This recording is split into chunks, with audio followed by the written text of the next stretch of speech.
Corona ঘিরে ফেলেছে রাজধানীর চারপাশ। মোট আক্রান্তের ৭৫ ভাগে ঢাকা বিভাগের। নারায়ণগঞ্জের পর নতুন হটস্পট গাজীপুর। চরম দুর্দিনীয় নগরবাসীর পাশে নিয়ে ঢাকার ২ মেয়র দায়িত্ব বুঝে পাওয়ার অপেক্ষা না করে মাঠে যাওয়ার পরামর্শ বিশেষজ্ঞদের। করোনা ভাইরাসে বিশ্বজুড়ে মৃতের সংখ্যা ১.৫ লাখ ছাড়ালো। আক্রান্ত ২.৫ লাখ। পরীক্ষামূলক ওষুধ ভালো কাজ করছে বলছেন যুক্তরাষ্ট্রের চিকিৎসকরা। বিশ্বজুড়ে ভয়াবহ অর্থনীতির বিপর্যয়ের পূর্বাভাস IMF-এর। ইউরোপ আমেরিকায় ঋণাত্মক প্রবৃদ্ধি। বাংলাদেশ নামতে পারে ২%। হাজার হাজার হেক্টর জমির পাকা ধান মাঠে, কাটার শ্রমিক নেই। চরম বিপর্যয়ের মুখে গ্রামীণ অর্থনীতি। এবং সংক্রমণের মারাত্মক ঝুঁকিতে খুলনার ২ লাখ বস্তিবাসী অস্বাস্থ্যকর পরিবেশে গাদাগাদি করে বসবাস। খাবারের অভাবে বেরিয়ে পড়ছেন রাস্তায়।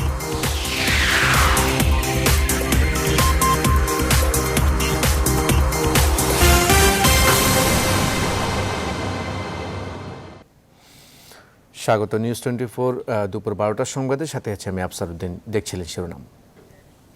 ইলেকট্রোফরেটিক কোটিংকৃত মরিচারোধী ও বিদ্যুৎ সাশ্রয়ী Marquis pump. Marquis energy saving pump. এবার বিস্তারিত। ঢাকাকে ঘিরে ফেলেছে করোনা ভাইরাস। দেশে করোনা আক্রান্তের ৭৫%ই ঢাকা বিভাগের। ঢাকা আর নারায়ণগঞ্জের পর এবার করোনা সংক্রমণ দ্রুত ছড়াচ্ছে গাজীপুরে। সংক্রমণের নতুন হটস্পট হতে যাচ্ছে গাজীপুর। জনস্বাস্থ্য বিশেষজ্ঞরা বলছেন, স্বাস্থ্যবিধি ও লকডাউন কার্যকর না হওয়ায় দ্রুত ছড়িয়ে পড়ছে সংক্রমণ। বিস্তারিত হাসান পারভেজের প্রতিবেদনে। শুরু থেকেই ঢাকা করোনা ভাইরাস সংক্রমণের ভয়াবহ ঝুঁকিতে আছে। এরই মধ্যে ঢাকা সিটির ১০০টির বেশি জায়গায় সংক্রমণ ছড়িয়ে পড়েছে।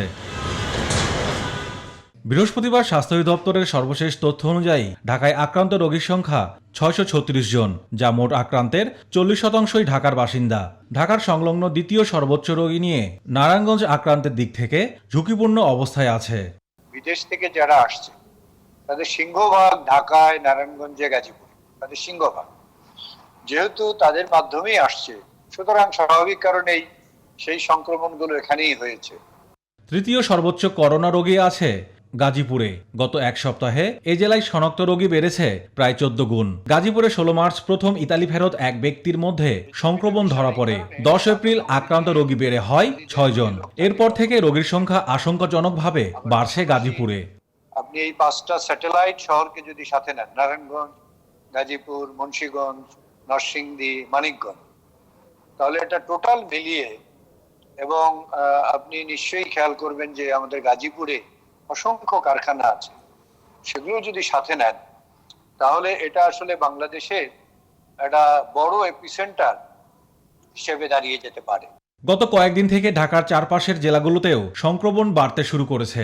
ঢাকা বিভাগের ১৩টি জেলাতে ছড়িয়ে পড়েছে করোনা সংক্রমণ। সারা দেশে মোট আক্রান্তের ৪ ভাগের ৩ ভাগই এই বিভাগে।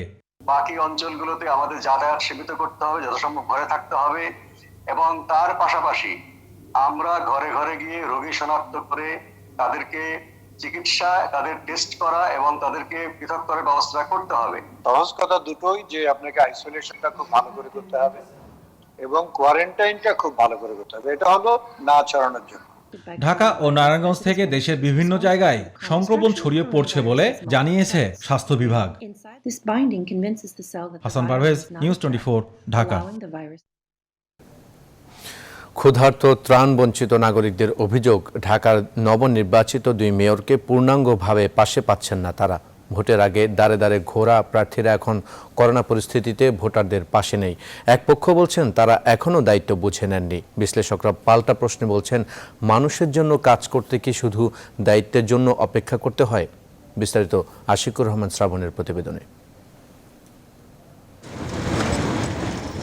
এই মানুষগুলোর ভিক্ষার অভিজ্ঞতা নেই। কথা বলে জানা যায়, কেউ নির্মাণ, কেউ মুদি দোকানি, আর কেউ ছোটখাটো ফ্যাক্টরিতে কাজ করে জীবিকা নির্বাহ করত। আজ তারাই ত্রাণ প্রত্যাশী। করোনা সংকট এরই মধ্যে দারিদ্র্যসীমা রেখা কিছু মানুষের মাথার ওপরে তুলেছে। আমি করতাম হলো পাইলিংয়ের কাজ। পাইলিংয়ের কাজও সরকার বন্ধ করে দিচ্ছে। খাওয়ানোর অভাবে আমরা রাস্তায় বয়ে রয়েছি। এখন যে মেয়র আছে, নেতা ফেতা হাবিজাবি আছে, আমরা তো ওদেরকে চিনি না। আর ওদের কাছে যদি আমরা যাই, জাগরক চেনে, নেতা ফেতা ওদের কাছে এসে দিয়ে যায়। এই যে কমিশনের কাছে যাই, তারা খালি স্লিপ নেয়, কিন্তু ঘরের মধ্যে কোনো খাবার দাবার কোনো কিছুই পচে না। এই জীবনে কখনো করিনি, এই করতেছি, এখন পেটের রাস্তায় দাঁড়াইতে হইতেছে। অথচ মাত্র 3 মাস আগে হয়তো রাজধানীর এই রাস্তাতেই মানুষের পাশে থাকার প্রতিশ্রুতি দিয়ে মেয়র প্রার্থীরা মিছিলের বহর চালিয়েছিলেন। তার কয়েকদিন পর এসব মানুষের ভোটেই জয়ের মালা গলায় উঠেছে, শপথও নিয়েছেন তাদের পাশে থাকার। তবে বাস্তবতা হলো ঢাকার নিম্নবিত্ত ভোটার ও তাদের পরিবারের মানুষেরা ভালো নেই। গণমাধ্যমকে সামনে পেলেই অভিযোগের অন্ত নেই। না কায় মরতেছে, আমরা তো কাজ পারি না। ও নিজের জীবন নিজে যাওয়া লাগবে, এছাড়া আমরা পুঁজি নাই। কমিশনারে আয় না, মেয়রের চিন্তা করতে আছে। ভোট চাইছে, উনি পাস হইছে, উনি চলে গেছে গা। 7,500 ভোটার থাকে আর 5 লাখের মতো মানুষ থাকে, তাহলে যদি আপনি 50টা প্যাকেট দেন ত্রাণ, তাহলে আমি কার কাছে দিব? ঢাকার নবনির্বাচিত মেয়ররা শপথ নিলেও এখনও আনুষ্ঠানিক দায়িত্ব নেননি। বিশ্লেষকরা বলছেন, মাঠে না থাকার পেছনে এই অজুহাতটি দেখাতে পারেন তারা। কিন্তু ভোটারদের পাশে থাকতে আনুষ্ঠানিক দায়িত্ব নেওয়া কি খুব জরুরি, এই প্রশ্নও তুলেছেন তারা। যে সময়টা প্রাথমিক পর্যায়ে ছিল, তাদের করার অনেক কিছু ছিল, সেক্ষেত্রে আতিক সাহেব কিছুটা করেছেন। আর দক্ষিণের যিনি হয়েছেন, তিনি তেমন কোনো তৎপরতা আমার চোখে করে নাই। আমি ব্যর্থতা বলবো না, তারা এই জিনিসটা গুরুত্বই বুঝে না। শপথ নিয়েছেন, তাদের কার্যক্রম এখনো শুরু হয় নাই, কিন্তু যেহেতু তারা জনপ্রতিনিধি, দৈনিক আয়ের উপরে নির্ভরশীল এবং ভিক্ষুক, তাদের ব্যাপারে যদি আমরা প্রয়োজনীয় ব্যবস্থা না নিতে পারি, তাহলে এই মানুষগুলি করোনাকে ভয় না করে ক্ষুধার তাগিদে তারা কিন্তু রাস্তায় নেমে আসবে, বিভিন্ন ধরনের বেআইনি কার্যক্রমের সাথে জড়িত হবে। বিশ্লেষকরা বলছেন, এই পরীক্ষায় পাশ করতে না পারলে ভবিষ্যতে সাধারণ মানুষও মন থেকে তাদের সত্যিকার নগরপিতা হিসেবে গ্রহণ করবে না। নবনির্বাচিত মেয়রদের কাছে সবিনয় অনুরোধ, আপনারা এগিয়ে আসুন। আশিকুর রহমান শ্রাবণ, নিউজ 24, ঢাকা। এবার স্যাভলন অ্যান্টিসেপটিক সোপের সৌজন্যে করোনা ভাইরাস পরিস্থিতি।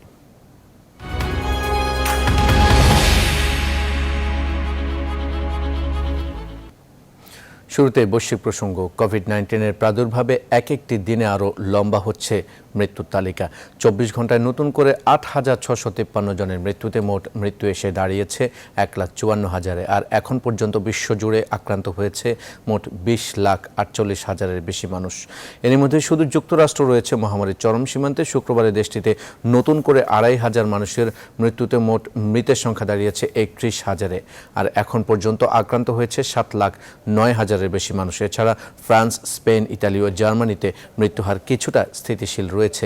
আক্রান্তের সংখ্যাও গেল সপ্তাহের চেয়ে অনেকটা কম এসেছে। তবে ইউরোপের মধ্যে যুক্তরাজ্যে মৃত্যুহার অন্যান্যদের তুলনায় কিছুটা বেশি। তবে চীনের নতুন করে মারা গেছে 1,290 জন, ফলে দেশটির মোট মৃতের সংখ্যা দাঁড়ালো 4,600-তে। গেল কয়েকদিনের মধ্যে নতুন করে কিছু দেশের মৃত্যুহার কিছুটা বেড়েছে। এর মধ্যে রয়েছে তুরস্ক, বেলজিয়াম, ব্রাজিল, কানাডা ও নেদারল্যান্ডস। এদিকে আসন্ন রোজায় তারাবির নামাজের পর প্রয়োজনে ঈদ উল ফিতরের নামাজও বাড়িতে পড়ার আহ্বান জানিয়েছে সৌদি আরবের গ্র্যান্ড মুফতি।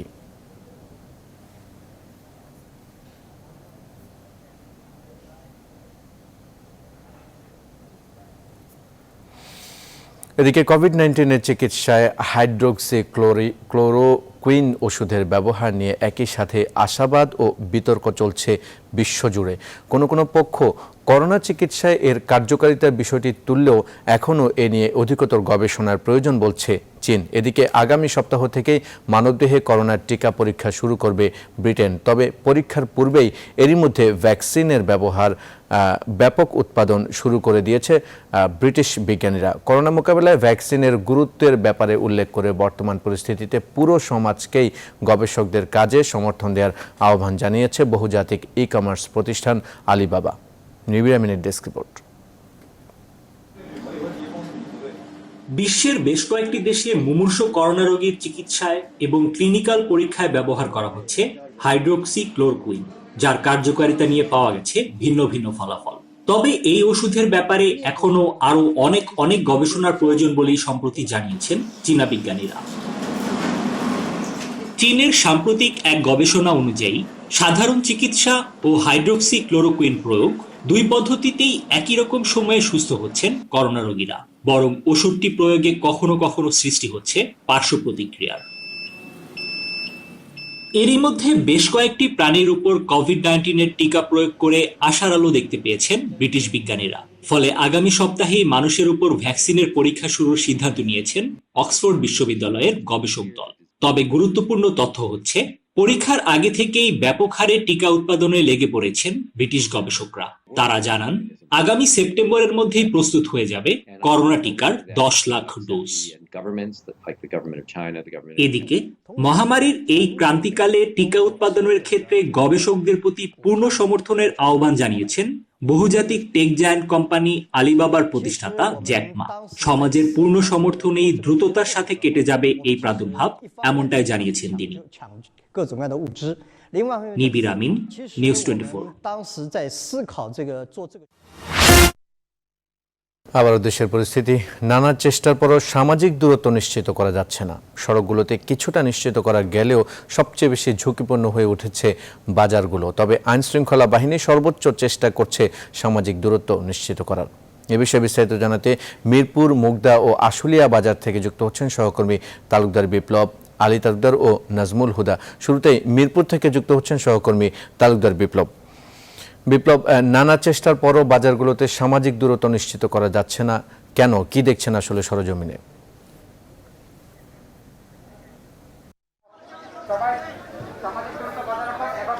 জি আফসার, আমি রয়েছি মিরপুর 2 নম্বরের একটি কাঁচা বাজারে এবং আপনি দেখাতে চাচ্ছি আপনাকে যে এখানে যে সেনাবাহিনীর সদস্যরা রয়েছেন, আজ তার রাজধানীতে 5টি টিমে বিভক্ত হয়ে তারা বিভিন্ন জায়গাতে এই সামাজিক দূরত্ব যাতে বজায় রেখে সবাই তাদের দৈনন্দিন কার্যক্রমগুলো করে সে ব্যাপারে তারা সবাইকে সচেতন করছেন।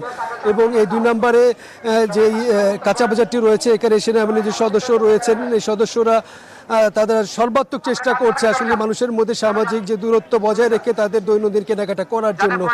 এই নিয়ে যিনি এখানে দায়িত্বপ্রাপ্ত রয়েছেন কর্মকর্তা ক্যাপ্টেন রাসেল, ওনার কাছে এসে জানতে চাচ্ছি যে আপনারা কতটুকু নিয়ন্ত্রণ করতে পারছেন, বা আপনারা দেখছি আপনারা চলে যাওয়ার পরে আবার মানুষ আগের মতোই খুব কাছাকাছি থেকে এই বাজারের কাজগুলো সারছে, এ ব্যাপারে আপনাদের কি বলার আছে? জি ধন্যবাদ। আপনারা জানেন আমাদের প্রধান উদ্দেশ্য হচ্ছে করোনা ভাইরাস সম্পর্কে সবাইকে সচেতন করা এবং জনসমাগম সহ সকল ধরনের অপ্রয়োজনীয় চলাচল বন্ধ নিশ্চিত করা। এই জনসমাগম রোধকল্পে আমরা বাজার বিভিন্ন রকম ব্যবস্থা নিয়েছি যাতে করে তারা পর্যাপ্ত সামাজিক দূরত্ব মেনটেন করে চলাফেরা করতে পারে। আপনারা দেখতে পাবেন এই বাজারে সব বাজারগুলো ছড়িয়ে দেওয়া হয়েছে, স্প্রেড করে দেওয়া হয়েছে এবং গোল গোল সার্কেল দেওয়া হচ্ছে যারা তাতে সামাজিক দূরত্ব বজায় রাখতে পারে, এবং সেটার জন্য আমরা বারবার মানুষকে সচেতন করে যাচ্ছি এবং সেটার জন্য মানুষ আমাদের সাড়া দিচ্ছে আমাদের কথায়। ধন্যবাদ। আপনি শুনলেন যে এখানে সেনাবাহিনীর সদস্যদের পক্ষ থেকে যে ধরনের কার্যক্রমগুলো প্রতিনিয়ত করা হচ্ছে, তারা বাজারগুলোতে তারা যে সাধারণ যারা ক্রেতা রয়েছে বাজারে আসছে তাদের মধ্যে সামাজিক দূরত্ব বজায় রেখে আসলে বর্তমানে পরিস্থিতি যাতে করে পরিস্থিতি নিয়ন্ত্রণে রেখে তারা যাতে সাধারণ মানুষ তাদের কার্যক্রমগুলো করে ব্যাপারে তাদেরকে অনুরোধ করছে, এবং সাধারণ মানুষের মধ্যে আসলে সবচেয়ে বেশি সচেতনতা আনা প্রয়োজন বলে মনে করছে তারা। তো এই মুহূর্তে আমাদের সহকর্মী রয়েছে আলী তালুকদার মুগদাতে, আসলে তার কাছে জানবো যে সেখানকার পরিস্থিতি কীরকম। আলী।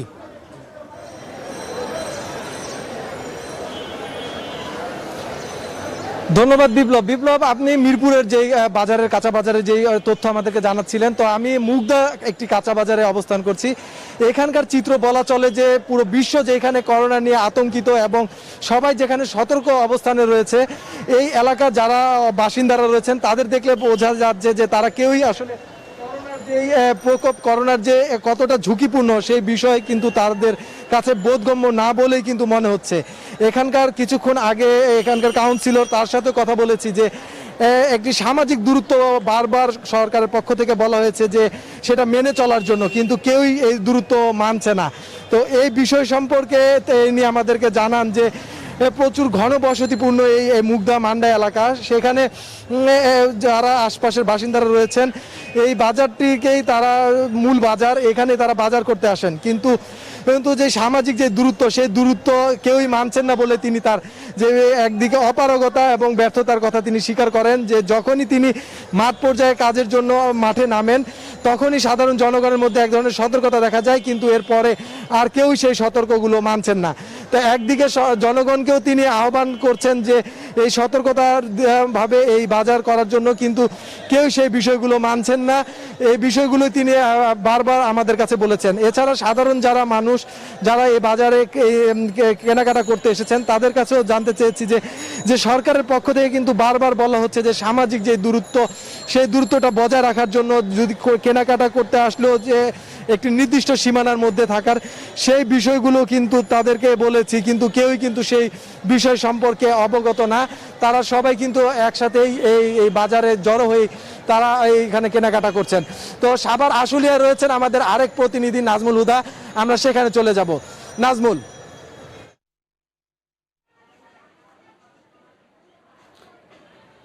ধন্যবাদ আলী। আপনি যেমন রাজধানী থেকে বলছিলেন যে সেই রাজধানী ঢাকার সর্বশেষ খবর আমাদেরকে জানাচ্ছিলেন, আমি এই মুহূর্তে রয়েছি আশুলিয়ার একটি বাজারে। সেখানে যে করোনা থেকে যে তারা আসলে এই বাজারটি একটি অন্যরকম একটি স্লোগান রয়েছে। আপনারা দেখছেন যে এখানে কিন্তু ফ্রি মেডিকেল ক্যাম্পিংও করেছে, যে মানুষকে সচেতন করতে বাংলাদেশ ছাত্রলীগের কেন্দ্রীয় কমিটির পক্ষ থেকে তারা এটা করেছে, এবং করোনা থেকে যে নিজ বাড়িতে তারা অন্যকে বাঁচাতে হবে এরকম স্লোগান দিয়ে কিন্তু তারা এই বাজারে লোকজনও আমি দেখেছি যে তারা রেখেছে। এবং এই যে করোনার যে মানে এই সংক্রমণ যাতে না ছড়াতে পারে তারা কিন্তু মানুষ সেখানে রয়েছে, এবং বিভিন্ন লিফলেট এবং সেই বাজারগুলিতে রয়েছে। আপনার সাথে একটু কথা বলতে চাই, এই মুহূর্তে আসলে আপনারা কী ব্যবস্থা নিচ্ছেন? ধন্যবাদ আপনাকে। আপনারা জানেন যে আমাদের মাননীয় প্রধানমন্ত্রী দেশত শেখ হাসিনা এই করোনা মোকাবেলায় যে প্রস্তুতি নিয়েছেন সেগুলো আমাদেরকে বাস্তবায়ন করতে হবে। এজন্য আমরা এই বাজারে যাদের একটু রোগের সিমটম আছে, যেমন সর্দি, হাঁচি, কাশি এবং কি সামাজিক দূরত্ব বজায় রাখার জন্য আমরা ফ্রি মেডিকেল ক্যাম্পেইন করেছি। এখানে তাদের জন্য ফ্রি মেডিকেল চিকিৎসা করা হয়, এবং কি আরেকটা কথা না বললেই নয়, আমাদের এই বাজারে সর্বাধিক তত্ত্বাবধান করছে আমাদের বাংলাদেশ ছাত্রলীগের সহসভাপতি সাইদুর রহমান সম্রাট। উনি এই বাজারের তদারকি যথেষ্ট পরিমাণ করতেছে, এবং কি আমাদের টিম আছে। আমরা যাদেরই যে সমস্যা হচ্ছে তাদের আপনাকে অনেক ধন্যবাদ। আপনাকে যেমনটি আসলে বলছিলেন, আপনার সাথে একটু কথা বলতে চাই। এই এলাকায় তো একজন করোনা আক্রান্ত হয়েছে, এরপরে তো নড়ে চড়ে বসেছে আশুলিয়া এলাকায়, সেই জায়গা থেকে আপনার কি দূরত্ব রয়েছে? হ্যাঁ, আসসালামু আলাইকুম, ধন্যবাদ ভাই আপনাকে। বাট এখানে দেখতে পাচ্ছেন যে বাজার যেখানে যারা বসে আছেন তাদের দূরত্ব বজায় রেখে কাজটা করছে। আর এখানে আমাদের সাথে আইন শৃঙ্খলা বাহিনী অলওয়েজ আছে, তারা সবসময় বাজারটা মনিটরিং করতেছে। আর আমাদের সবচেয়ে দেখতেছেন আমরা মেডিকেল ক্যাম্পেইনটা করছি, আর আমাদের সবচেয়ে বড় সহযোগিতা করে আসছে আমাদের যে বাংলাদেশ কেন্দ্রীয় ছাত্রলীগের সহসভাপতি সাইদুর। অনেক ধন্যবাদ আপনাকে, অনেকটি ধন্যবাদ। আমরা একটু বাজারের দিকে একটু দেখাতে চাই ক্যামেরাটি, এইখানে যে লোকজন রয়েছে। চাচা, আপনার সাথে একটু কথা বলতে চাই। এই যে বাজারগুলিতে আপনার কি সামাজিক দূরত্ব কি বজায় রেখে করছে, মানে দোকান করছেন কিনা বা বাসের বেড়াতে?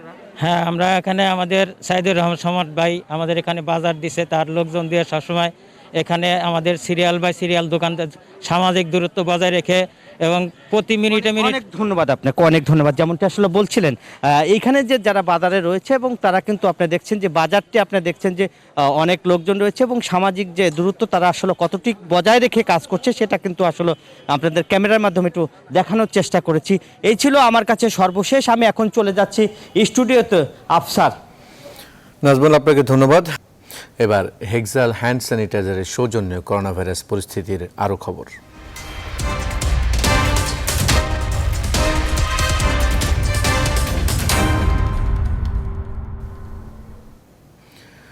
করোনা ভাইরাস থেকে সুস্থ হয়ে সামাজিক যোগাযোগ মাধ্যমে নিজের অভিজ্ঞতা জানিয়েছেন ঢাকা বিশ্ববিদ্যালয়ের এক শিক্ষার্থী। দিয়েছেন করোনা আক্রান্তদের জন্য কিছু পরামর্শ।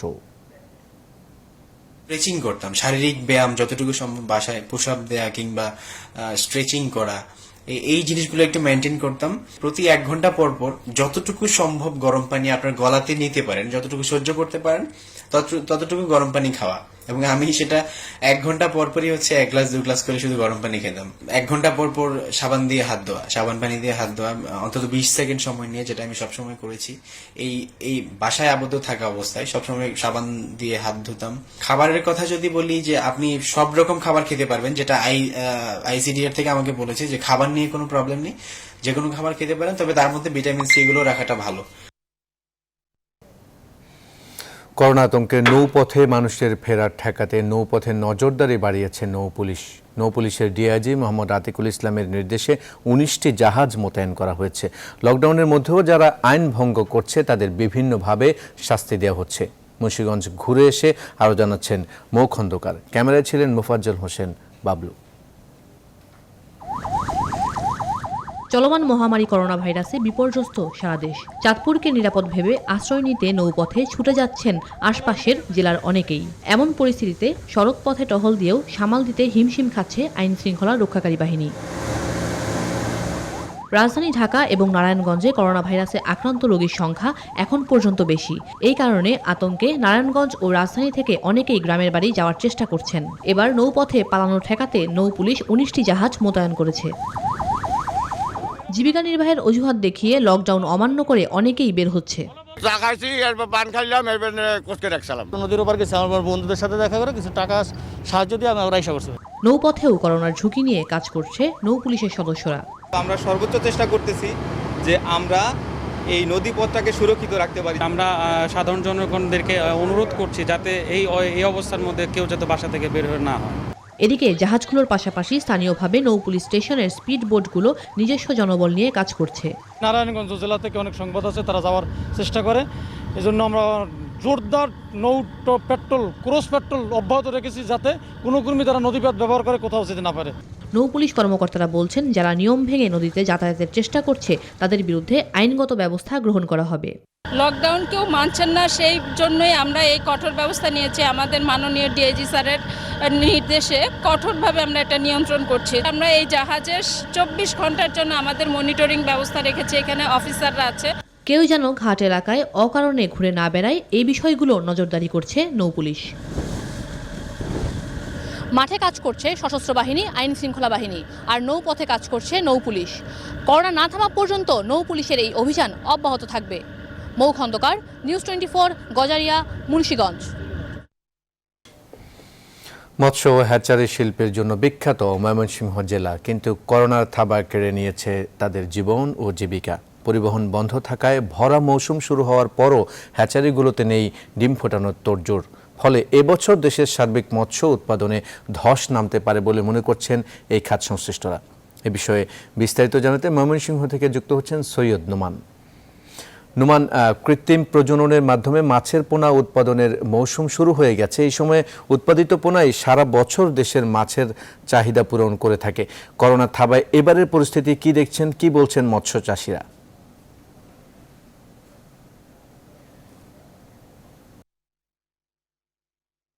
আসলে বছরে ময়মনসিংহ জেলা থেকে প্রায় 80,000-এরও বেশি কিন্তু মাছের পোনা উৎপাদন হয়, যেটি সারা বাংলাদেশে 80 কোটির বেশি পোনা উৎপাদন হয়, যেটি আসলে সারা বাংলাদেশে আসলে বিভিন্ন সময় বিভিন্নভাবে যায়।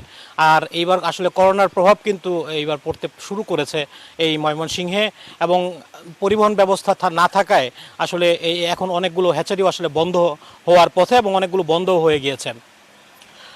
7 থেকে প্রায় 15,000 শ্রমিক যারা আছেন তারাও কিন্তু আসলে বেকারের পথে। এবং আরেকটি সবচেয়ে বেশি উদ্বেগজনক বিষয়, যারাও চালু রেখেছেন তাদের খাদ্যের একটি সংকট দেখা দিচ্ছে। আগামী 1 মাস খুব বড় জোর তারা চলতে পারবেন বলে জানিয়েছেন, যেহেতু এই খাদ্যটা বেশিরভাগ সময় আসলে ইম্পোর্টেড জিনিস, অর্থাৎ দেশের বাইরে থেকে আসে। আমরা এই বিষয়ে একটু জানার চেষ্টা করব ময়মনসিংহের যে ব্রহ্মপুত্র হ্যাচারি আছে সেই হ্যাচারির মালিক মোহাম্মদ নুরুল হকের কাছ থেকে। আমরা নিশ্চয়ই আমার কথাগুলো আপনি শুনছিলেন, আমরা একটু জানবো যে আসলে এই খাদ্যের যে সংকট আছে সেটা কিভাবে দূর করতে পারবেন। এটা আসলে আমরা দূর করার মতো আমাদের যে ক্যাপাসিটি আছে, এটা আসলে খামারিদের হাতে না।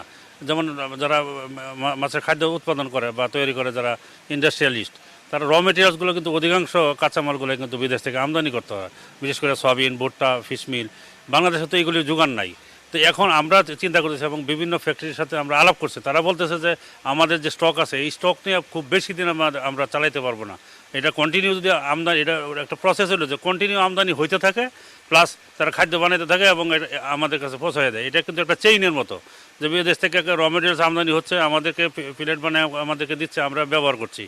এখন কিন্তু চেইন গ্যাপ হয়ে যাবে, মাঝখানে দেখা যাবে যে আমদানি বন্ধ হয়ে আছে, আমরা কাঁচামাল, অবশ্যই কাঁচামাল এখন শর্ট পড়বে। এবং খামারিরা কিন্তু এই কারণেও আরও সন্ত্রস্ত যে আমরা এখন মাছ আমরা পোনা নিব, পোনা নেওয়া পরবর্তীতে আমরা খাবারের যোগান পাবো কিনা।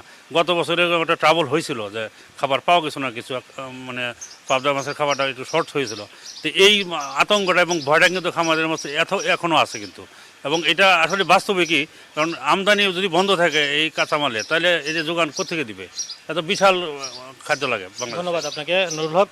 আসলে আফসার শুনছিলেন যে শুধু মৎস্য, প্রতিটি ক্ষেত্রেই আসলে মৎস্য ব্যবসার সাথে যত ক্ষেত্র আছে জড়িত আছে প্রতিটি ক্ষেত্রেই কিন্তু আসলে হুমকির মুখে পড়ছে। তারা বলছেন যে আসলে আগামী 1 মাস পরে কি হবেন তারা সেটাও ঠিকমতো জানছেন না। তবে স্পষ্টত দৃশ্যমান যে আসলে মৎস্য শিল্প দিনকে দিন ক্ষতির দিকে যাচ্ছে এবং এই ক্ষতি থেকে উত্তরণের উপায় খোঁজার জন্য সরকারের কাছে বিনীত অনুরোধ জানিয়েছেন এই মৎস্য চাষিরা।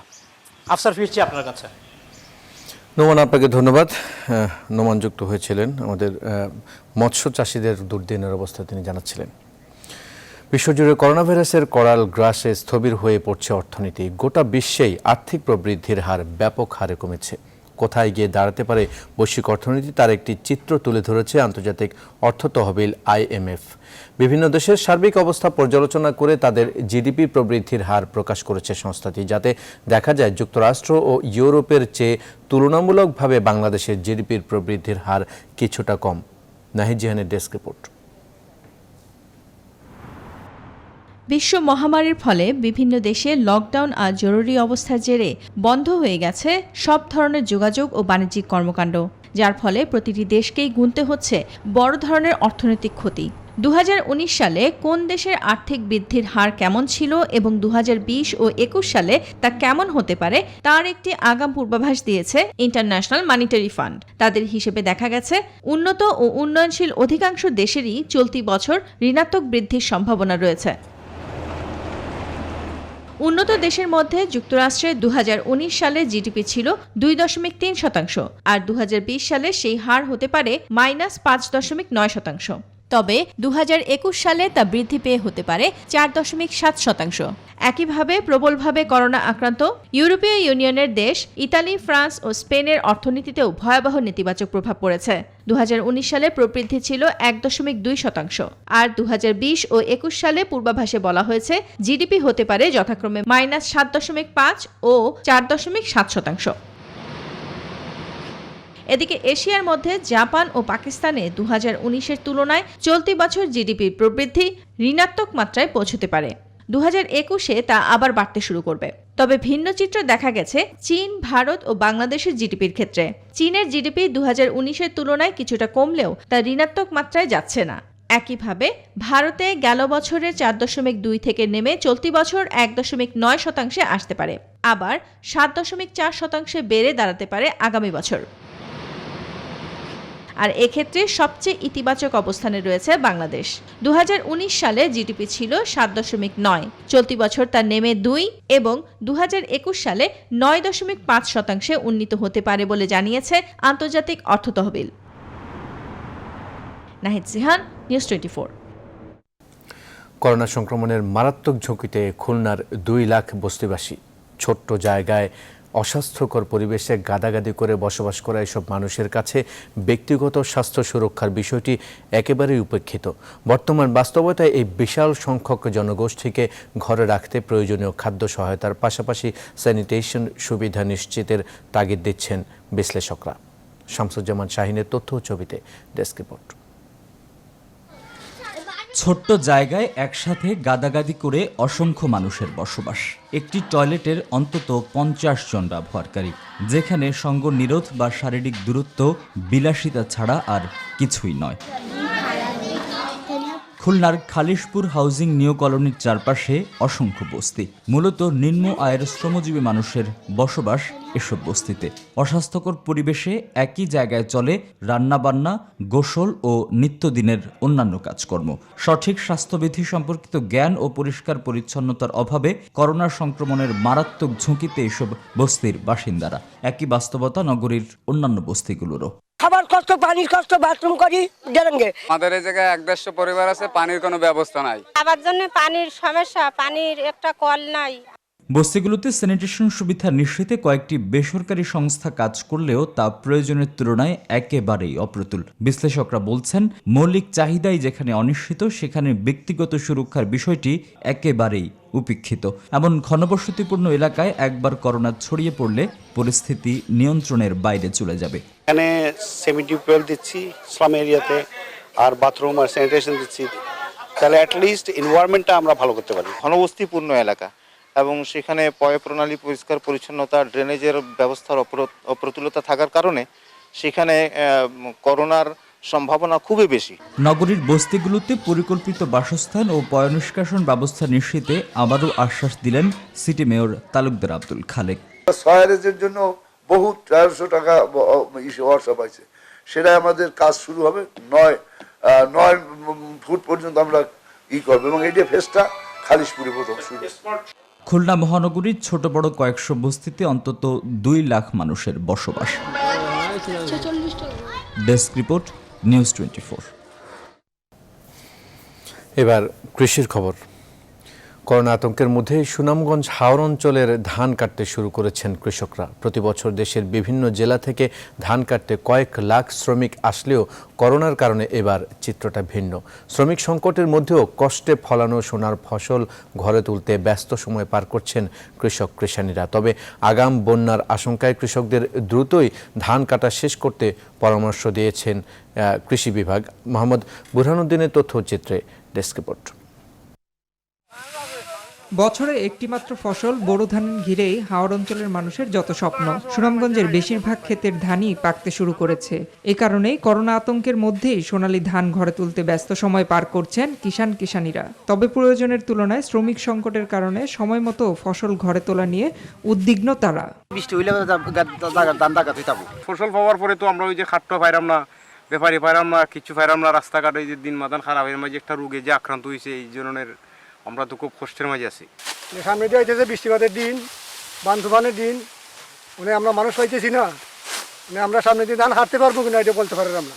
এখন বর্তমানে খাটানির ক্রাইসিস, আমরা খাটাইতে পারতেছি না ধান। চলতি মাসের শেষ সপ্তাহে ঝড় ও বৃষ্টি হতে পারে, ফসলে যাতে কোনো ক্ষতি না হয় সেজন্য কৃষকদের দ্রুত ধান কাটতে পরামর্শ দিচ্ছেন সংশ্লিষ্টরা। আকস্মিক বন্যার একটা পূর্বাভাস আছে, যার ফলে আমরা কিছুটা দ্বিধা এবং সংশয়ের মধ্যে আছি। আমরা সর্বোচ্চ চেষ্টা করতেছি যাতে সুনামগঞ্জের বুড়ো ধানটা কৃষকগণ উঠিয়ে নিতে পারে। সুনামগঞ্জের 11 উপজেলার হাওরে এবার বোরো চাষাবাদ হয়েছে 2,19,300 হেক্টর জমিতে। Desk report, news 24। করোনা ভাইরাসের বিরুদ্ধে লড়াইয়ে তহবিল গঠন করেছেন সাকিব আল হাসান। নিজের নামে প্রতিষ্ঠিত সাকিব আল হাসান ফাউন্ডেশনের মাধ্যমে সংগ্রহ করা হচ্ছে এই তহবিল। করোনা ভাইরাসের মহামারীতে দুস্থ মানুষ আর সেবাদানকারী সংস্থাগুলোকে প্রয়োজনীয় সাহায্য করতে ফেসবুক লাইভে সবার প্রতি আহ্বান জানান এই অলরাউন্ডার। www.sahfbd.com এই ওয়েবসাইটে গিয়ে যে কেউ অর্থ ডোনেট করতে পারবেন।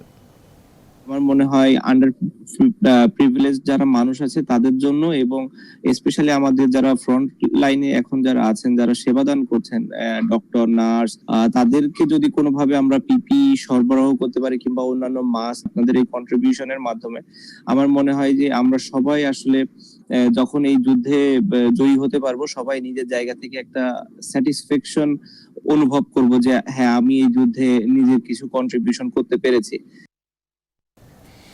সংবাদ শেষ করার আগে শিরোনামগুলো আরেকবার।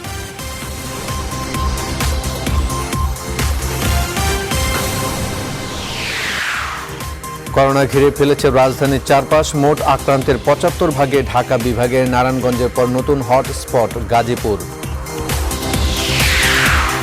চরম দুর্দিনেও নগরবাসীর পাশে নেই ঢাকার 2 মেয়র। দায়িত্ব বুঝে পাওয়ার অপেক্ষা না করে মাঠে যাওয়ার পরামর্শ বিশেষজ্ঞদের।